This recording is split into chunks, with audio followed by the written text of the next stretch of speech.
Lomé, c'est un titre qui fait la fierté des autorités à Lomé, mais qui suscite de vives discussions chez les économistes. Depuis ce 1er juillet 2026, le Togo a officiellement changé de division économique. Selon la Banque mondiale, le pays intègre désormais la catégorie des pays à revenus intermédiaires de la tranche inférieure. Un jalon historique, le Togo est la seule économie de la planète à s'extirper de la classe des pays à faible revenu cette année. Mais derrière les chiffres et les communiqués victorieux, que change réellement ce nouveau statut pour le quotidien des Togolais?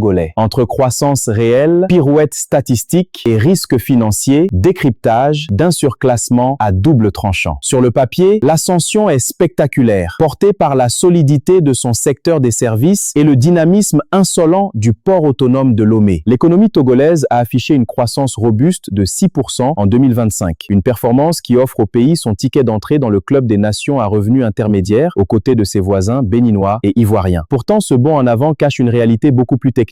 Ce triomphe politique s'appuie en grande partie sur un ajustement mathématique. Lors du recensement général de 2022, les autorités découvrirent que le pays comptait près de 12% d'habitants de moins que les projections initiales de la Banque mondiale. Résultat, la richesse nationale divisée par un nombre d'habitants plus restreint a fait mécaniquement bondir le revenu par tête. Sur le terrain, ce mirage statistique n'efface en rien le chômage des jeunes ni la précarité au quotidien. Pour le citoyen moyen, les annonces de croissance contrastent fortement avec la réalité des marchés où le pouvoir d'achat reste sous pression. Pire, cette promotion pourrait s'avérer être un cadeau empoisonné pour les finances publiques. En grimpant dans l'échelle de la Banque mondiale, le Togo s'apprête à perdre à moyen terme ses accès aux prêts concessionnels à taux zéro, notamment ceux du précieux guichet IDA. Pour financer son développement et son budget de 2751 milliards de FCFA, l'État va devoir emprunter à des conditions de marché beaucoup plus strictes. À l'heure où le Trésor public multiplie déjà les émissions obligataires coûteuses sur le marché régional UMO à titre, le risque de voir le coût de la dette s'envoler est bien réel. C'est tout le paradoxe de cette nouvelle. Le Togo gagne en crédibilité internationale, ce qu'il risque de perdre en facilité de financement.